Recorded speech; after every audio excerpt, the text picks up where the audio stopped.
네, 안녕하십니까, 김열설입니다. 자, 지난 TV방송 주요 리뷰를 하려고 그랬는데 워낙에 미연방 대법원 트럼프 행정부에서 상호관세 나온 거 이제 위헌 판결 난 거 때문에 좀 복잡해가지고 그거 내용을 좀 다뤄보고 그 뒤로 제가 TV방송 주요 지난번 TV방송 했던 거 주요 리뷰를 다시 한번 해볼게요.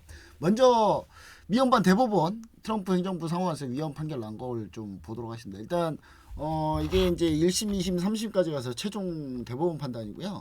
그러면 이제 완전히 지금 위법이 확정됐죠. 예, 위헌 위법이 확정된 상태입니다. 이게 이제 상호관세를 트럼프 행정부가 지금 이제 행정명령으로 상호관세를 부과한 거잖아요. 상호관세를 부과한 게 이제 판결 내용은 취지는 뭐냐면 이거는 의회에서 해야 된다. 예, 의회의 권한이기 때문에 트럼프 행정부에서 행정명령으로 상호관세 부과하는 거는 위헌이다. 결국 이런 뜻이거든요. 근데 애초에 이거 처음에 트럼프 행정부가 막 행정명령으로 상호관세 막 할 때 이미 예견됐던 문제였고요. 이렇게 될 거라고 이제 사람들은 어느 정도 생각은 하고 있었고, 저 역시 마찬가지로 계속 얘기 드렸는데 이거 어차피 의회 통과 못한다, 위법이다. 위법이기 때문에 이거 나중에 이제 다시 바뀔 거다. 근데 이제 문제는 이번 과정이 좀 보셨어야 되는데, 보시면은 이제 미연방 대법원인데 미연방 대법원이 사실 보수가 훨씬 많거든요. 보수 6명이에요. 진보 3명밖에 없는데, 보면은 심지어 이 지금 위법 아니라고 이제 하는 사람이 요 사람 뭐 요 정도인데, 중요한 거는 문제는 뭐냐면 여기 이제 보수들 중에서도 위법이라고 판단하는 사람이 3사람이 있죠. 그죠? 세 사람이 있습니다. 요 3사람 중에 심지어 트럼프가 임명한 사람도 있어요. 트럼프가 임명한 대법원 판사인데 이번에 트럼프가 이거는 행정명령은 의회 권한인데 의회 권한이기 때문에 이거는 문제가 있다, 이렇게 해가지고 판단을 내린 거죠. 근데 사실상 이제 요거는 어떻게 좀 보시면 되냐면, 의의가 뭐냐면 행정부 권한에 대한 어느 정도 가이드라인을 줬다고 보시면 될 것 같아요. 가이드라인. 행정부의 권한이 이제 의회를 넘어서서 자꾸 넘어오니까 이 부분에 대해서 이제 제동을 걸었다, 이렇게 좀 보시면 좋을 것 같고요. 그럼 이제 관세가 없어지냐? 뭐 없어지진 않겠죠. 여러분 이미 뉴스 보셨듯이 아시겠지만 이제 상호관세 이제 뭐 15에서 뭐 다양하게 뭐 50%까지도 현재 지금 매겨놓고 있잖아요. 이게 이제 다 없어졌죠. 다 없어지고 지금 이제 다시 그냥 어떤 122조 미국 그 무역 122조 보면은 이제 국제 이제 문제 관련해서 이것 때문에 이제 결국 관세를 물릴 수 있게끔 돼 있거든요. 돼 있는데 이제 122조 가지고 지금 현재 얘기를 해가지고 15% 원래 이제 어제 10%였다가 15% 다시 올렸어요. 까지. 근데 이제 여기서 중요한 거는 이제 122조 가지고 지금 현재 으로 다시 관세를 일괄적으로 이렇게 해놓은 거죠. 한마디로 관세 막 25% 30% 맞았던 데는 실질적으로 이득이 된 거죠. 우리나라 어차피 15%인데 어차피 15%였는데 이게 15%가 된 거고, 그렇죠? 이제 트럼프 행정부에서 물론 그건 있죠. 빨리 통과 안 한다 그래서 너네 투자 빨리 결정 안 한다 그래가지고 그것 때문에 뭐 관세 25% 올릴 거야. 뭐 이거는 지금 못 해요. 결국은 이건 못 하는데, 중요한 거는 뭐냐면 이제 여기 15%까지 됐기 때문에 오히려 이제 장점도 있고 단점도 있지만, 이제 장점이라고 보면은 이제 관세 압박이 좀 덜해졌다. 왜냐면 상호관세를 못 꺼내니까, 그렇죠? 상호관세가 이제 먹히지 않으니까. 이거는 딱 법으로 정해졌거든요. 15%까지 올릴 수 있어요. 122조는. 근데 지금 단점이라고 하면은 상호관세가 15%보다 높았던 나라들은 일단 이득을 본 거죠. 우리는 15%라 별 상관이 없고,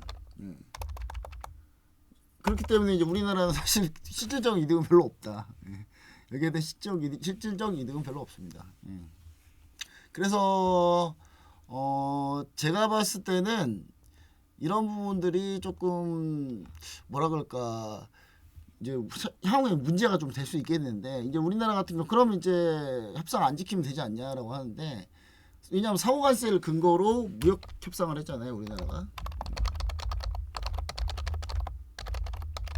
협상을 했잖아요. 그래서 지금 우리가 뭐 3,500억 달러 투자하기로 돼 있는 거잖아요. 근데 이거를 지금 안 할 수가 없어요. 왜냐면 지금 이게 상관세가 문제가 있다는 건데, 있다는 것이지, 이제 품목관세나 다른 관세들은 문제가 없습니다. 현재 문제가 없다. 그래서 지금 그걸 다른 관세들은 계속 유지 중에 있어요. 그래서 이제 제가 봤을 때는 이 부분이 좀 필요하다. 이 부분에 좀 내용이 좀 필요한데, 여러분들이 조금 이제 좀 더 알아보셔야 되는 게 뭐냐면, 내용을 이제 여러분들이 한번 보시면 좋을 것 같은데, 보시면은 이제 그 현재 미국에서 무역법으로 해가지고 지금 현재 관세를 쓸 수 있는 수단들을 보시면은 232조, 201조, 301조, 122조, 338조 이렇게 있는데, 지금 이제 트럼프 대통령이 이제 얘기했던 건 요거예요. 요건데 이걸 이제 10%로 어제 얘기했다가 이제 15% 올렸죠. 최대가 15%까지 할 수 있으니까. 근데 요거의 이제 문제는 뭐냐면 150일까지만 가능합니다. 150일까지. 국제 수지 문제 때문에 이거를 150일까지 이거를 관세를 15% 정도로 매길 수 있어요.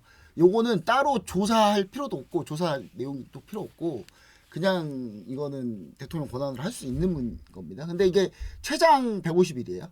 최장 150일이고, 이거를 이제 추가적으로 더 하려면 이제 의회 승인을 받아야 되는데, 요거는 뭐 쉽진 않을 것 같고, 제가 봤을 때는. 그러면 이제 최장 150일이면 5달이거든요. 5달은 그냥 관세 15%가 그대로 적용될 수 있다. 계속 적용될 거다. 이렇게 좀 보시면 좋을 것 같고, 사실 미국이 제일 무서운 게 옛날에 우리나라 좀 세게 당했던 건 301조인데, 이거 뭐 슈퍼 301조 막 그랬던 법이거든요.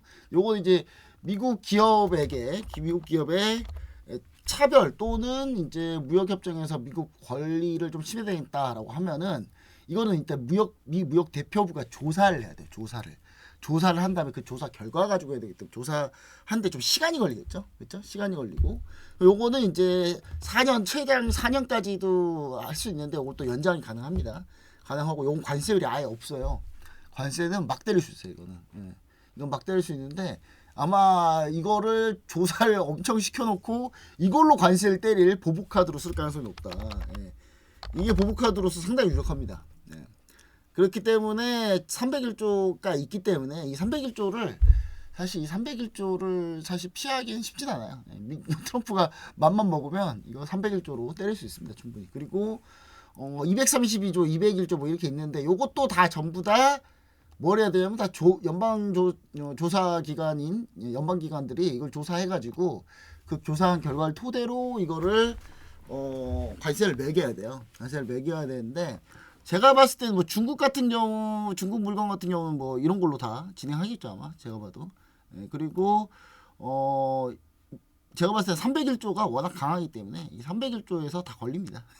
걸려버려서 제가 봤을 때는 뭐, 그래서 미국하고 지금 무역 협상한 걸 깨냐, 이거 못 깹니다. 이거. 왜냐하면 이거 깨면 결국 이걸로 보복할 거거든요, 미국이. 결국 이걸로 보복할 거기 때문에 사실 깨는 건 뭐 사실 맞진 않은 것 같고, 반면 이제 338조도 있는데, 요거는 이제 통상교육에서 차별이 된다고 이제 상황이 나오면 이제 그때 하는 건데, 사실 요거는 잘 쓰지 않을 가능성이 좀 높아요. 근데 워낙에 많은 보복카드들이 있고, 거기서 가장 좀 센 거 301조도 있고 하다 보니까, 제가 봤을 때는 협상을 뭐 다시 하거나 뭐 그러기 쉽진 않다. 근데 요거를 좀 우리가 포인트를 좀 보자면은, 자 보시면은 이제 우리가 이제 계속 진행하면 될 것 같고요. 우리는 그냥 미국하고 그냥 무역 협상하는 내용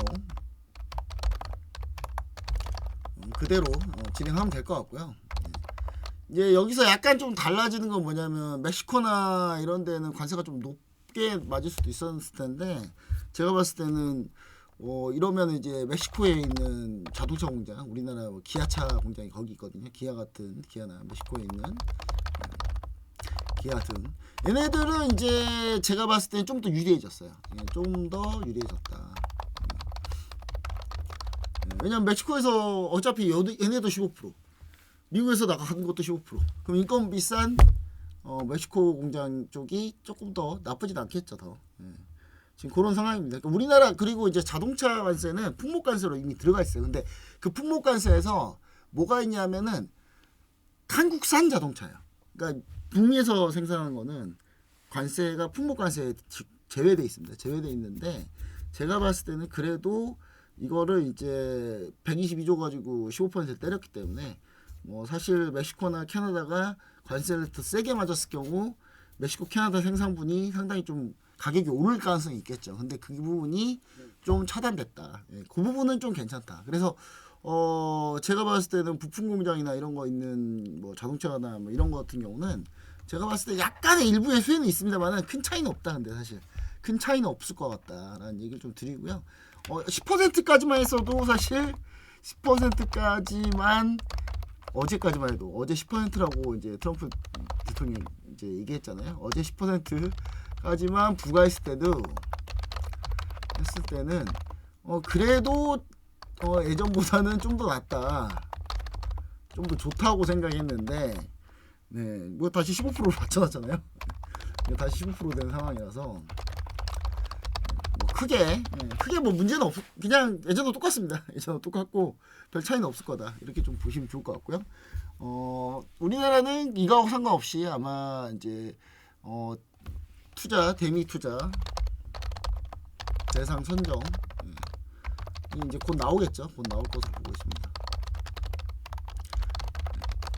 그래서 이제 이 부분을 좀 우리가 좀 유심히 좀 잘 보셔야 될 것 같고, 그리고 어차피 반도체야, 뭐 반도체는 어차피 여러분 상환세, 그러니까 품목관세이기 때문에 품목관세 때릴 거기 때문에 그럼 반도체는 관세 때려도 어차피 우리가 뭐 손해 볼 건 없어요. 걔네들은 살려는 애들이 문제인 거지. 뭐 우린 지금 공급자 위에 있는 시장이기 때문에 현재 메모리 반도체 같은 경우는 특히요. 지금 그런 상황이기 때문에 사실 공급자이기 때문에 뭐 크게 걱정할 건 없다. 그냥 거의 비슷해졌다. 상황은 그렇게 좀 보시면 좋을 것 같고요. 전체적으로 이제 자산시장 변화는 어떻게 있었냐면 자산시장 변화는 미 국채금리가 좀 올랐습니다. 요거는 이제 미 국채 가격이 좀 떨어졌다는 건데, 왜냐면 이제 관세 환급해줘야 되니까 관세를 환급해줘야 되는 상황이 생기면은 미국이 재정이 없는데 그러면 이제 또 채권 더 발행해야 되는 거 아니냐, 약간 이런 내용들 때문에 조금 미국 채가격이 좀 떨어졌고요. 근데 뭐 크게 변화는 없었고 달러 달러가 조금 밀렸습니다. 요것도 이제 어떻게 보면 이제 맞는 말이긴 한데, 이제 미국 같은 경우는 이제 달러 찍어야 된다 결국. 그러면 달러 가격은 더 떨어진다. 왜냐면 이제 결국은 보상해줘야 되고, 만약에 소송을 걸 경우에, 소송을 안 걸면 미 연방 대법원에서 상호관세 위법 판결하면서 그동안 걷었던 상호관세를 어떻게 하라, 뭐 그런 구체적인 내용이 없었어요. 그래서 이거 가지고 따로 개별로 소송해야 돼요. 개별로 소송해야 되는데 뭐 당연히 토해야 되겠죠. 상호관세 토해야 될 텐데, 근데 이게 보통 누가 관세를 내냐면 수입을 하려는 업자가 관세를 내는 거예요. 그래서 우리가 뭐 관세를 뭐 우리가 환급받거나 그럴 일은 별로 없어요. 물론 그런 건 있습니다. 그러니까 예를 들어서 관세를 우리가 내고 수출하는 경우도 있습니다.